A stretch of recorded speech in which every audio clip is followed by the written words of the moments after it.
La Grande-Bretagne des rois Georges. En un peu plus d'un siècle, un royaume jusque-là concentré sur ses affaires internes et qui sort tout juste d'une guerre civile sanglante va devenir une superpuissance mondiale.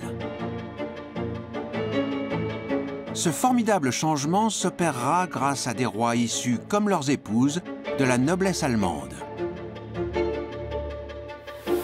Venus du Hanovre, un territoire du Saint-Empire romain germanique, ils sont parachutés à la tête d'un peuple qui va tour à tour les aimer et les haïr.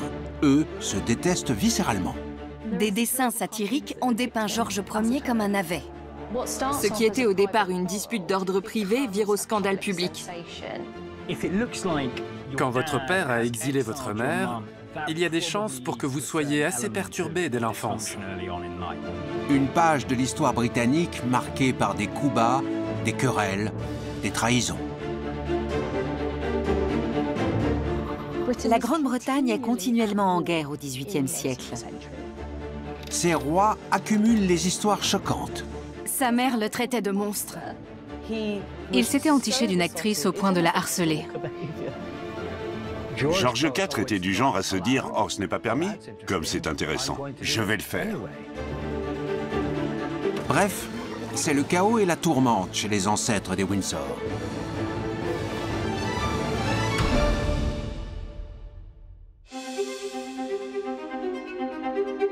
Le roi Georges III est surtout connu pour la folie qu'il a rongée à la fin de sa vie et les traitements brutaux qu'il a subis.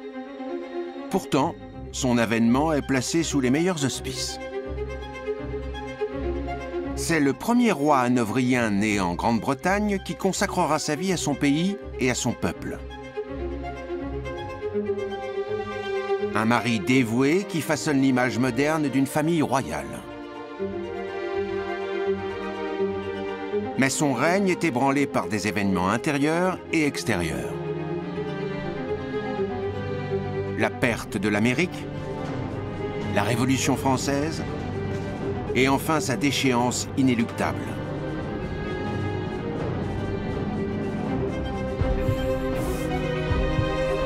Pour bien comprendre la portée de son action, il faut remonter à l'époque où Georges était un jeune prince, promis à un avenir radieux.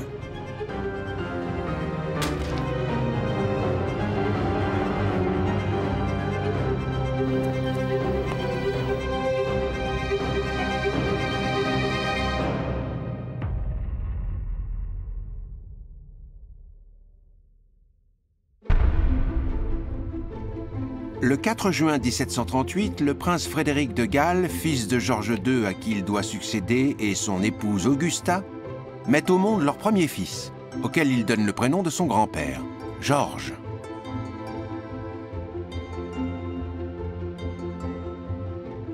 Frédéric sait que la vie d'héritier comporte son lot de défis.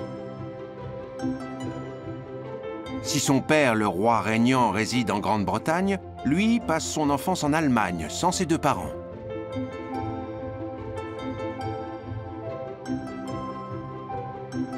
Il se trouve dans une position peu enviable. Il représente la dynastie à Hanovre, alors que ses parents forgent une nouvelle identité, une nouvelle vie et un nouveau rôle pour la famille à Londres. On a délibérément laissé Frédéric à Hanovre pour maintenir la présence de la famille en Allemagne. Frédéric en a énormément voulu à ses parents. À la mort de Georges Ier, il est devenu prince de Galles et son père, Georges II, a décidé de le faire venir en Grande-Bretagne. Les Britanniques ne savaient alors pas grand-chose à son sujet parce qu'ils ne l'avaient jamais vu et n'avaient pas beaucoup entendu parler de lui. Tout cela explique sa relation difficile avec son père. Dans la plus pure tradition hanovrienne, le père et le fils entretiennent des rapports conflictuels. Frédéric a vécu à Hanovre jusqu'à l'accession de son père au trône. Il ne retourne en Angleterre que vers 21 ans. Et dès son arrivée, il a une relation très compliquée avec son père. La situation n'est pas simple. Comme il a été très longtemps séparé de ses parents, il n'a pas pu tisser de liens solides avec eux. Frédéric veut s'assurer que son fils George recevra une autre éducation. Il savait naturellement que son fils deviendrait roi un jour. Et il a fait de son mieux pour le préparer à sa future fonction. Voilà un héritier du trône né sur le sol britannique et imprégné des valeurs de la Constitution britannique. Il se voit comme foncièrement anglais et il est encouragé à se voir comme tel. Frédéric s'occupait du jeune George, ce qui était un grand progrès comparé aux autres rois et à leurs fils. De l'avis général, la relation entre le prince George et le prince Frédéric de Galles est plutôt bonne par rapport aux antécédents de la famille.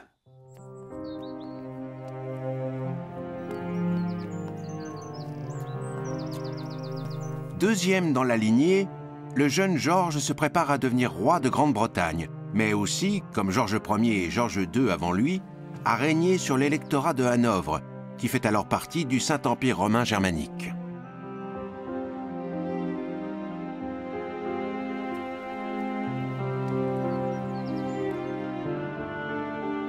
Seulement voilà, les événements se bousculent et précipitent le destin de George. Son père, le prince Frédéric, est censé monter sur le trône après le décès de George II. Mais il meurt subitement à l'âge de 44 ans. Ce n'était pas prévu. On ne s'y attendait absolument pas. Je pense que ça a été un grand choc pour l'opinion publique. Tout le monde croyait à la succession clairement établie. Et voilà que l'héritier meurt avant l'heure. La mort de Frédéric change brusquement la donne pour George. Il est amené à endosser ses responsabilités bien plus tôt qu'il n'était censé le faire. Malgré sa mort prématurée, Frédéric ne laisse pas le petit George sans les conseils d'un père. Il a écrit un ouvrage à l'intention d'un seul lecteur, son fils.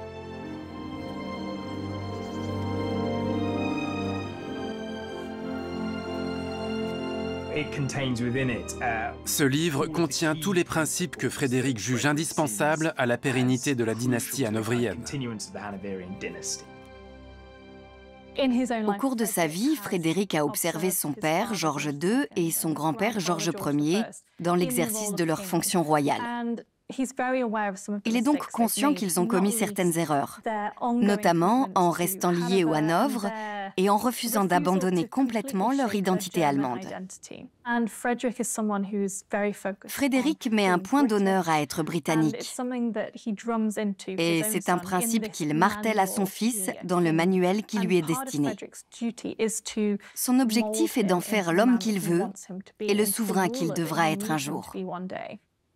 Je pense que ça a accru la pression sur le jeune George. Il a reçu ce livre enfant et il a dû penser « Mon Dieu, je dois satisfaire les attentes de mon père ».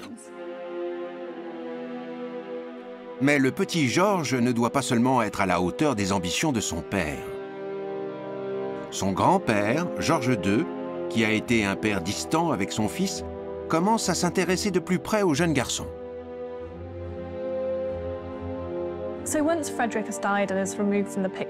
Après la disparition de Frédéric, le petit George tombe sous la coupe de son grand-père, qui est notoirement un peu difficile et qui a une relation très compliquée avec le père de George.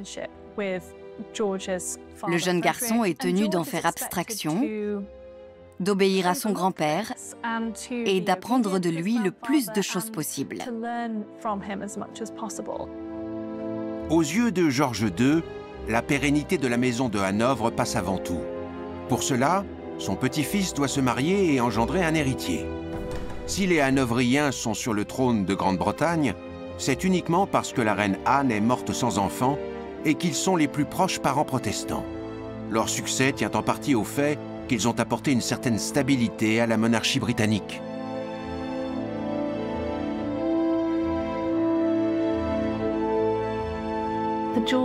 À cette époque, on voit dans la stabilité du règne des rois Georges une planche de salut pour la Grande-Bretagne. Pour la couronne britannique, les Hanovriens présentent avant tout l'avantage de pouvoir produire des héritiers au trône, alors que les Stuarts n'en ont pas été capables. C'est évidemment un élément clé. Et puis ce sont des héritiers protestants. Ce sentiment de continuité est vraiment essentiel pour soutenir la croissance en Grande-Bretagne et asseoir le pouvoir que le pays commence à exercer dans le reste du monde. Mais à 21 ans, le prince ne semble pas pressé de se marier. Alors sa mère décide d'intervenir. George III n'a jamais manifesté un intérêt quelconque pour le mariage. Donc George II et sa belle-fille, la princesse Augusta, ont eu recours à quelques manœuvres stratégiques. Le premier critère impératif était que la personne en question ne soit pas catholique. Parce que George ne pouvait pas épouser une catholique en vertu de l'acte d'établissement. Toute femme qu'il envisageait comme candidate potentielle devait être protestante. Choisir une épouse qui convienne à un monarque était une mission extrêmement complexe au XVIIIe siècle. Et il était capital de la mener à bien. Il s'agissait de trouver une femme qui soit capable de donner des héritiers en bonne santé, mais qui puisse aussi supporter la vie de la cour et la mettre en valeur.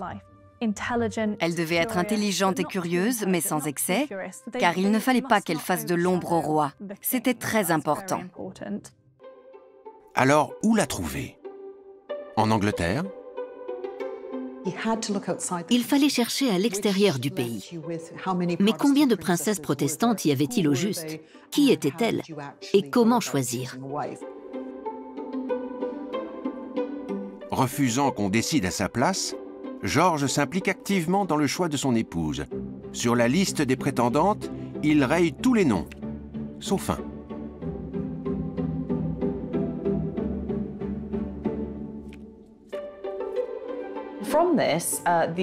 À la surprise générale, il a jeté son dévolu sur la princesse Charlotte de Mecklembourg-Strelitz. Ce n'était pas forcément le premier choix. Personne ne l'aurait retenue. Mais elle avait toutes les qualités requises. Elle avait 17 ans, elle avait l'air aimable et avenante, mais aussi rationnelle et sensée. On a d'abord pensé « Oh, c'est une fille simple de la campagne. Elle fera une reine parfaite. » Une fois le choix arrêté, Charlotte quitte l'Allemagne pour l'Angleterre afin d'épouser George. Comme ils ne se sont jamais rencontrés, il y a peu de chances que ce soit un mariage d'amour.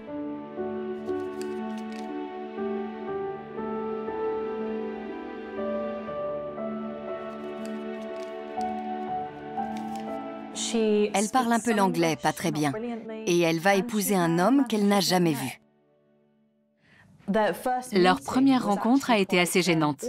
Elle était troublée et ne pouvait pas sortir un mot. D'après certaines rumeurs, elle aurait même vomi sur lui. Elle tremblait, elle avait des nausées, mais elle est allée au rendez-vous parce qu'elle n'avait pas le choix, que c'était son devoir et qu'on faisait pression sur elle. Ce genre d'union royale pouvait tourner au désastre. Malgré cette première rencontre malheureuse, il apparaît rapidement que George et Charlotte sont bien assortis.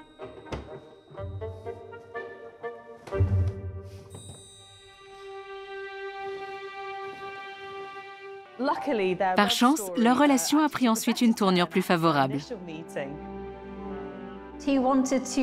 Il voulait que son couple fonctionne, mais c'est un heureux hasard que leur histoire se soit transformée en amour. Il cherchait une véritable compagne sur le plan humain. Elle a fourni un socle à sa vie et posé les bases d'une relation merveilleuse. Ils ont filé le bonheur parfait pendant au moins 25 ans. Ils ont formé le couple le plus stable de la maison de Hanovre. Ils ont eu 15 enfants. On attend d'un monarque qu'il prenne une maîtresse. George III est différent. Non seulement il aime sa femme, mais il lui est fidèle. C'était très inhabituel pour un roi. D'autant que l'infidélité était courante à l'époque. Peut-être que sur ce point, il ne voulait pas marcher sur les pas de son père et de son grand-père. Mais je pense surtout qu'il était très soucieux de respectabilité et de moralité, et qu'il suivait scrupuleusement les règles. L'opinion publique a bien réagi. Il apportait un vent de fraîcheur à la monarchie en ce sens qu'il apparaissait comme un souverain droit et intègre, contrairement à ses prédécesseurs et aux autres rois. Il a érigé la famille royale en institution. C'est l'un des héritages qu'il a laissés. À l'automne 1760, l'année même du mariage de Georges, son grand-père meurt.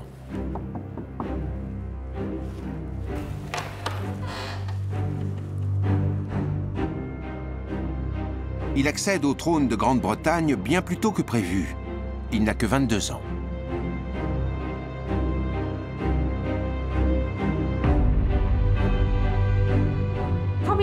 Il pensait avoir encore le temps de se préparer. Ça l'a bouleversé et il a pris à cœur sa nouvelle fonction. Lorsqu'il devient enfin roi, il a parfaitement conscience de son devoir et de la charge qui pèse sur ses épaules. Et il prend ça très au sérieux. Il se voit comme un roi patriote et veut être perçu comme tel. Au Parlement, il met en avant le fait qu'il est britannique. Né et élevé dans ce pays, je tire fierté du nom de la Grande-Bretagne. Ça reflète bien ce qu'il ressent. Le règne de l'ancien roi a été plus long que la vie de beaucoup de ses sujets. C'est donc un nouveau départ. Il est jeune et frais, il est bel homme, tout s'annonce bien. Avec le soutien de l'opinion publique, Georges III peut donner vie à sa propre vision de la Grande-Bretagne.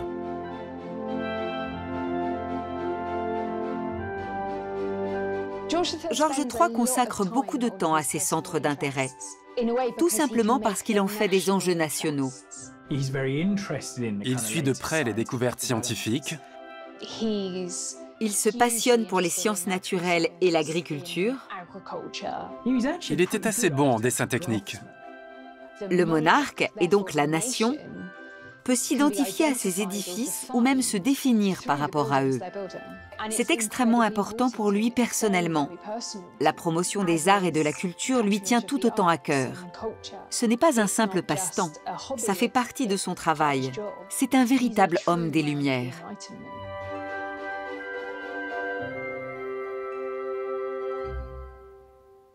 Mais comme ses prédécesseurs, Georges III doit gouverner à la fois la Grande-Bretagne et le Hanovre.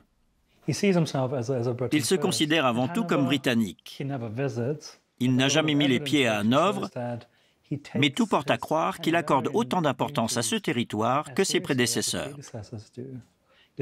Même s'il revendique haut et fort son identité britannique, Georges III consolide plus que jamais les liens avec Hanovre. Par exemple, il y envoie tous ses fils pour leur éducation. Ils doivent apprendre l'allemand et parfaire leur formation militaire en Allemagne.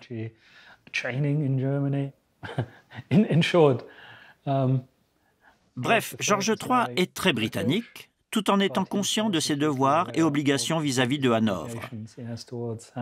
Il s'attache aux Hanovriens, même s'il n'en connaît pas beaucoup à titre personnel. C'est donc une affection qui s'est développée en quelque sorte par ignorance. Pendant ce temps, la guerre fait rage en Europe et Hanovre est vulnérable. Hanovre était bien trop près du centre d'action, ce qui n'a évidemment pas échappé aux Français. Lors des conflits ultérieurs, en particulier pendant la guerre de 7 ans, ils se sont dit: est-ce qu'on prend Hanovre? Bien sûr, c'est une aubaine pour nous. Les Français envahissent le Hanovre durant la guerre de 7 ans qui a commencé sous le règne de Georges II et qui devient le premier conflit mondial de l'histoire. Après l'avènement de Georges III, les hostilités atteignent leur paroxysme. Plusieurs victoires décisives font de la Grande-Bretagne une superpuissance. Le monarque britannique est porté par une vague de popularité sans précédent. La guerre de 7 ans pose les fondements du futur empire britannique. De son côté, la France perd une grande partie de ses territoires. Elle ne possède plus désormais que quelques colonies sans importance, du moins en comparaison de l'Empire britannique. Les conséquences sont donc colossales. Autrement dit, ce conflit jette selon moi les bases de la grandeur anglaise. Il confère une mission impériale à l'Angleterre et renforce la popularité de la monarchie. Mais George III ne peut pas se reposer sur ses lauriers. Moins de 5 ans après son intronisation, il est frappé par une maladie soudaine. En 1765, George III a eu son premier accès de folie, comme on disait à l'époque. Il s'est mis à tousser, à avoir de la fièvre, des maux de tête, des maux de ventre et une urine bleue. Parfois, il délire, devient agressif, se comporte de façon imprévisible et crie. La première crise a pris George III par surprise. Il n'y avait pas eu de signe avant-coureur. La cause de la maladie de George III a longtemps fait l'objet de débats chez les historiens. Aujourd'hui, il est généralement admis qu'il souffrait sans doute d'un trouble bipolaire avec épisode maniaque. Au XVIIIe siècle, la médecine avait une compréhension très limitée des maladies mentales. Les rois sont censés être infaillibles. Ils ne peuvent pas être malades et encore moins atteints d'une aliénation mentale. Sinon, comment peuvent-ils diriger le pays? Comment se fier à leur jugement? C'était une situation qui ne s'était pas encore présentée. Le Parlement était très inquiet de devoir adopter en toute hâte un acte de régence. L'acte de régence permet de faire appel à un proche du roi pour le remplacer s'il est déclaré inapte à régner. George III se remet rapidement de sa première crise. Mais conscient qu'il peut rechuter, il décide lui-même qui doit gouverner à sa place.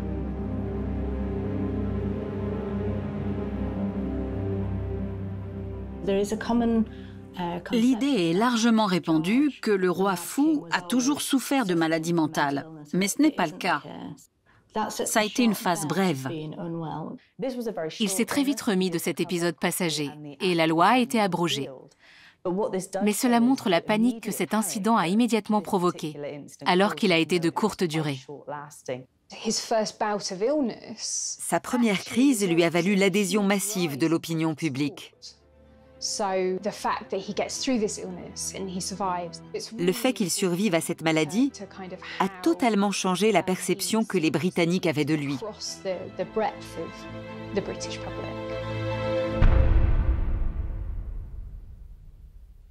Mais à peine George III s'est-il rétabli que la menace d'une catastrophe politique surgit.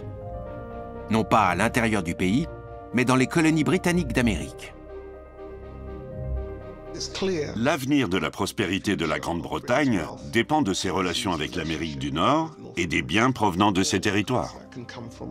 Les Américains estiment avoir le droit de se gouverner eux-mêmes et ne veulent plus être dirigés par un roi qui ne comprend pas leurs besoins ni l'environnement dans lequel ils vivent et travaillent. Aux yeux de George III, les Américains sont un peu des enfants indisciplinés. Ils se soulèvent contre leur père et ce n'est pas acceptable. Les colons américains s'insurgent contre leur manque d'autonomie. Mais au lieu de les entendre, George III prend une décision qui porte un coup fatal aux relations entre la couronne britannique et ses colonies. Il augmente les impôts en Amérique pour couvrir les dépenses publiques en Grande-Bretagne.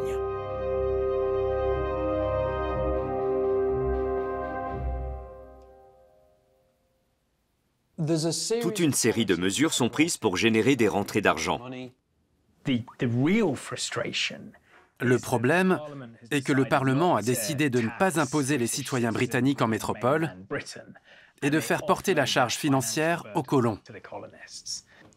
Les Américains disent « Nous ne paierons pas si vous ne nous donnez pas voix au chapitre. Nous sommes britanniques. Alors pourquoi nous imposer sans raison ?» La grogne monte contre la Grande-Bretagne et surtout contre George III. Il est représenté comme un tyran qui dirige la colonie de loin sans se soucier des difficultés des habitants. C'est là que les premières fissures apparaissent. Le plus étonnant est de voir à quelle vitesse les relations se dégradent. L'imposition des colons américains est le catalyseur qui déclenche l'une des rébellions les plus célèbres de l'histoire. Personne n'est prêt à faire des concessions, alors l'escalade est inévitable. C'est ce qui va déboucher sur la guerre d'indépendance américaine. Des révoltes éclatent. Pour tenter de garder le contrôle en Amérique, la Grande-Bretagne envoie des troupes sur place, ce qui entraîne un conflit armé et des affrontements violents avec les colons. En 1775, la Grande-Bretagne et l'Amérique sont en guerre. Quant au rôle de George III dans cette affaire, vous savez, aucun monarque ne veut perdre ses colonies. Il ne participe pas au combat comme son prédécesseur, mais il s'engage sur bien d'autres fronts. Malgré la détermination de George III, les forces armées britanniques ne parviennent pas à vaincre les troupes américaines directement soutenues par la France, ce qui provoque l'une des défaites les plus cuisantes de l'histoire. C'est un véritable choc que l'armée la plus moderne de son temps ne puisse pas remporter la victoire. Les Américains mettent fin à la domination britannique et forment un gouvernement pour leur propre nation. Sur la scène internationale, la Grande-Bretagne est perçue comme faible parce qu'elle n'a pas su conserver ses possessions. Les Britanniques voient leur échapper les colonies qu'ils avaient mis une centaine d'années à fonder. Et George III écrit dans son journal que l'Amérique est perdue.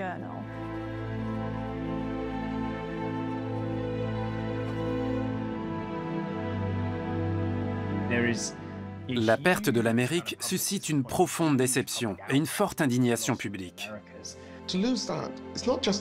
C'est non seulement un désastre économique et un échec politique, mais aussi un revers psychologique pour George III. Il apparaît comme un perdant par rapport à ses prédécesseurs.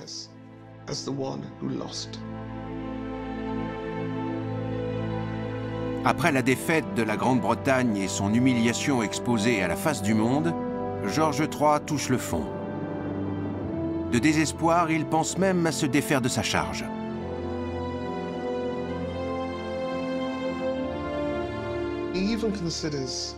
Il envisage de renoncer au trône et d'abdiquer. Il est responsable vis-à-vis de la nation et de l'Empire britannique. Toute défaite est un échec personnel, et ça a dû avoir des répercussions majeures.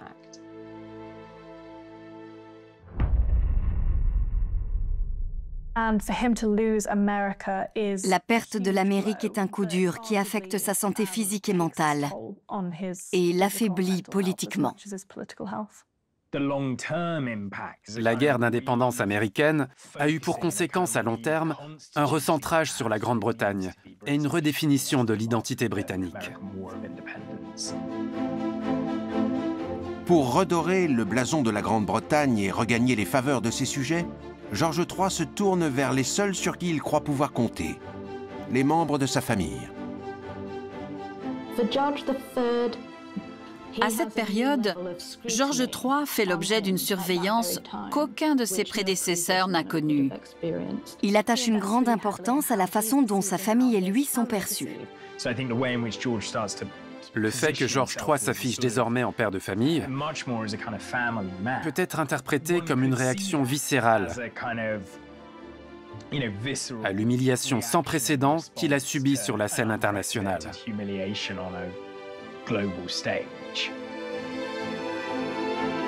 George III incite ses proches à donner l'image d'une famille irréprochable. Il mène ainsi une véritable campagne de communication. Mais certains rechignent à jouer le jeu. à commencer par son fils aîné, le futur George IV, qui est souvent excessif et imprudent.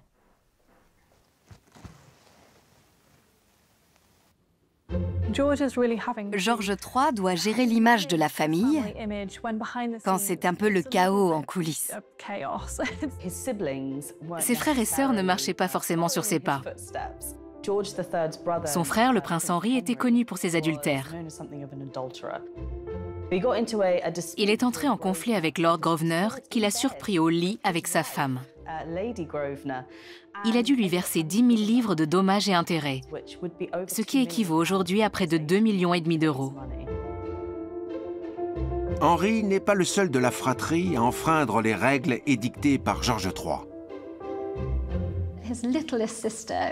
Sa plus jeune sœur, Caroline Mathilde, était mariée au futur roi du Danemark, Christian VII. Ce dernier avait un médecin à son service, le docteur Struensee, et elle est tombée amoureuse de cet homme fascinant qui était adepte des Lumières. Ils ont entretenu une liaison et se sont fait prendre. Le docteur Struensee a été exécuté. George III fait enfermer sa sœur dans un château à Celle, près de Hanovre. Elle y mourra en exil, à 23 ans, sans jamais revoir ses enfants.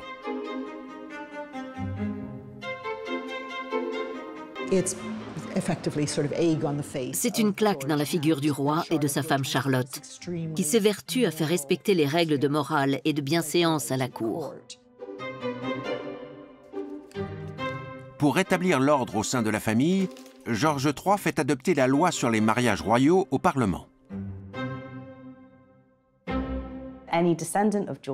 Chaque descendant de George III devait obtenir l'autorisation du monarque pour se marier. Cela lui permettait de contrôler qui entrait dans la famille royale. Mais les défis auxquels George III doit faire face commencent à peser sur son équilibre psychique. C'était très dur pour lui. Je pense que ça a fortement altéré sa santé mentale et peut-être même accéléré la détérioration de son état. Un drame familial révèle la gravité de la maladie de George III. Dans les années 1780, il perd 2 de ses plus jeunes fils, Alfred et Octave.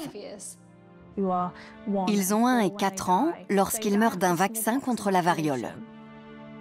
Il est tellement bouleversé par le décès de ces 2 jeunes garçons qu'il a des hallucinations et s'imagine les voir. Il croit qu'ils sont toujours en vie. On le surprend en pleine conversation avec eux. Puis quand il retrouve ses esprits, il se rappelle qu'ils sont morts. Les hallucinations de George III marquent le début d'un épisode prolongé de graves troubles mentaux. Pendant environ 6 mois, il est en proie à ses délires, des accès de paranoïa et de violence, et déverse un flot continu de paroles. Ces symptômes typiques de ce qu'on appelait l'aliénation ou l'insanité sont venus caractériser la folie du roi George. On a fait appel à des charlatans pour le traiter. C'était une situation épouvantable. On a bien essayé de soigner sa maladie mentale, mais comme personne ne la comprenait vraiment, il était presque impossible d'en venir à bout. Le roi subit toute une série de traitements brutaux et son épouse dévouée assiste à certains d'entre eux. Le roi George III est plongé de force dans l'eau. On lui fait des saignées. On lui met une camisole de force. Dans son état délirant, il ne comprend pas ce qui se passe. Tous ces traitements ne l'aident pas. Ils lui font même plus de mal que de bien. Le pauvre homme traverse une période effroyable. Malgré ces pratiques de charlatan, George III finit par se rétablir, juste à temps, car de l'autre côté de la Manche, de nouveaux problèmes se profilent. En France, la Révolution couve.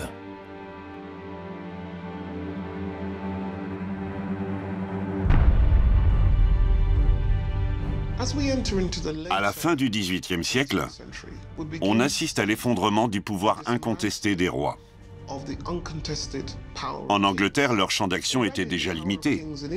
Mais sur le continent, les choses commencent à bouger. En 1788, l'État français n'est plus en mesure de fonctionner parce qu'il est criblé de dettes. Il y a le premier ordre, le clergé, le deuxième ordre, la noblesse et le tiers-État, c'est-à-dire le reste de la population.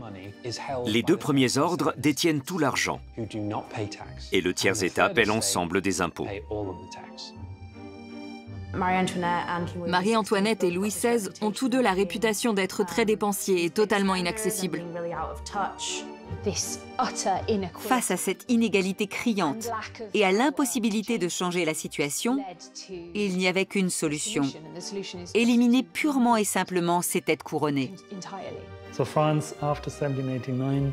Après 1789, la France ne se bat plus pour la gloire de la dynastie, mais pour la défense et la promotion de ce qu'on appelle aujourd'hui les droits de la personne.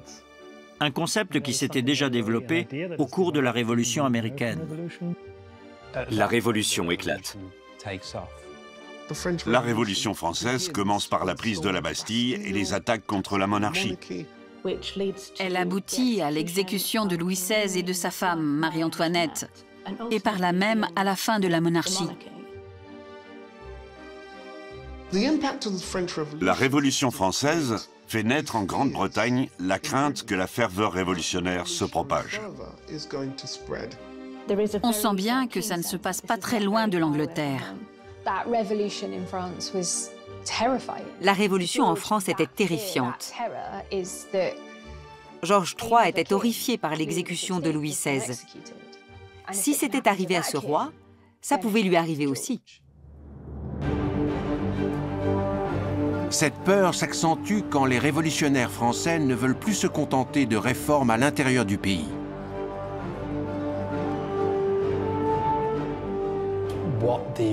La nouvelle République française tente d'exporter la révolution dans d'autres pays. C'est ni plus ni moins une déclaration de guerre à toutes les monarchies constitutionnelles.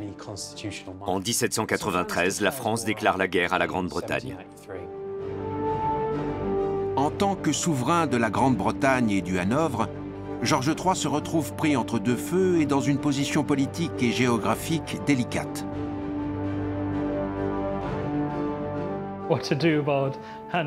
Que faire de Hanovre, qui mène clairement une politique différente de celle de la Grande-Bretagne et continue à se battre? Georges III garde son calme et sa détermination. Même lorsque Napoléon envahit les États allemands et occupe Hanovre en 1803, Georges III reste ferme vis-à-vis des Français.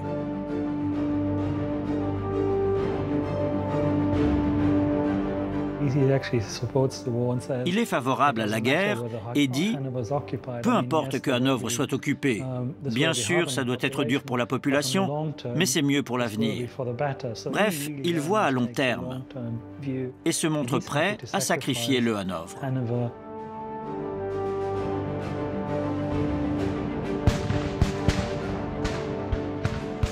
Jamais la Grande-Bretagne n'avait eu autant besoin d'un roi fort et stable. Mais Georges III est frappé par un autre deuil qui déclenche sa dernière crise de folie, la plus violente. Il ne s'en remettra jamais.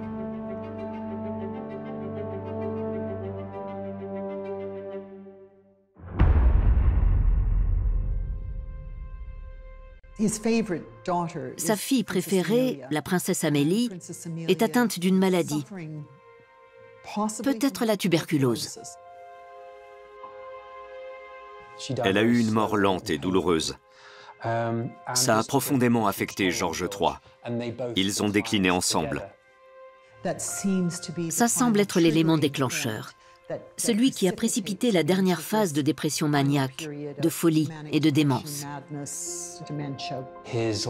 Lors de sa dernière apparition officielle, les symptômes de sa folie étaient manifestes. Il ne s'est donc plus montré en public. Dès lors, Georges III n'est plus capable d'exercer ses fonctions de monarque, ni même d'apporter la moindre contribution. Il est de plus en plus dépendant des chefs militaires, des tacticiens, des conseillers et des membres du Parlement qui dirigent les opérations britanniques sur le front. Et il n'en a même pas conscience. Le pays a impérativement besoin d'un dirigeant stable. George III est officiellement déclaré inapte à gouverner. L'acte de régence entre aussitôt en vigueur.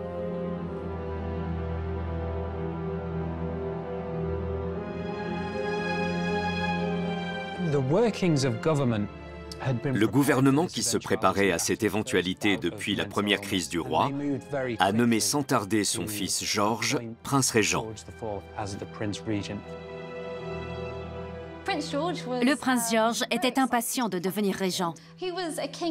En tant que roi en puissance, il voulait plus de pouvoir et d'argent. Et surtout, il souhaitait être aux commandes.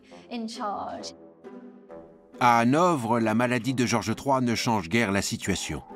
L'électorat est gouverné par un Premier ministre qui assume davantage de responsabilités. Le prince George est régent pendant 9 ans. Au cours de cette période, la Grande-Bretagne sort victorieuse de la bataille de Waterloo, ce qui met fin à la guerre contre la France. Son père, qui a perdu presque totalement le sens des réalités, vit désormais reclus.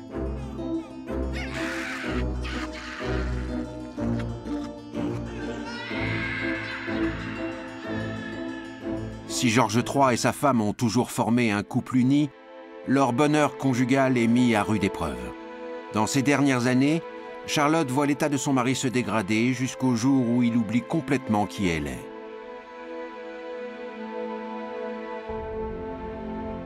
Il ne savait pas que la reine Charlotte était morte.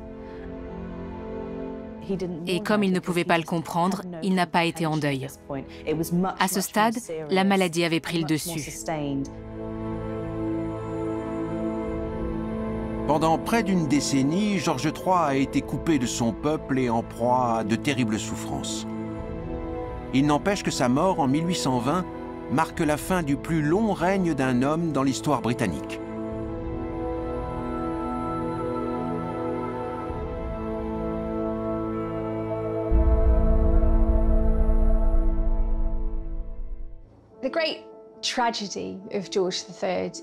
Le grand drame de George III est qu'il monte sur le trône à 22 ans. Il est jeune, énergique, intelligent et charismatique. Enfin, il a toutes les qualités que les gens attendent d'un roi. Ils veulent ce genre de vitalité. À la fin de son règne, il est octogénaire et connaît un dénouement vraiment tragique. Il a perdu son intelligence, sa vitalité, sa santé physique. Et ce n'est plus qu'un homme complètement dépendant des autres. À cause de cette dépendance, il ne peut plus protéger son peuple. Le règne de George III a été occulté par sa maladie. À l'époque, c'était plus que choquant d'avoir un monarque incapable de gouverner. Les gens en ont été profondément marqués, ce qui explique qu'on s'en souvienne toujours aujourd'hui. Malgré tout, son règne ne se résume pas à sa folie.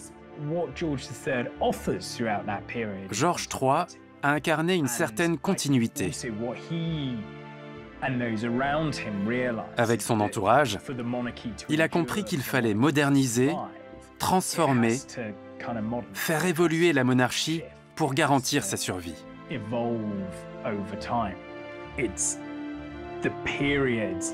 C'est à cette période que les bases de la vie moderne sous toutes ses formes ont été posées, testées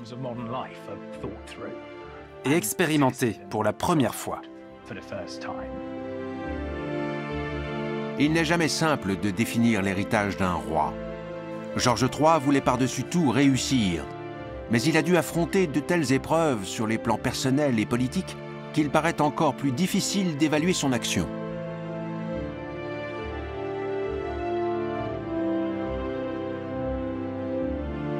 Si on se souvient surtout de sa folie, les réformes et les valeurs que George III a portées tout au long de son règne ont indéniablement transformé la Grande-Bretagne et lui ont assuré les faveurs du peuple.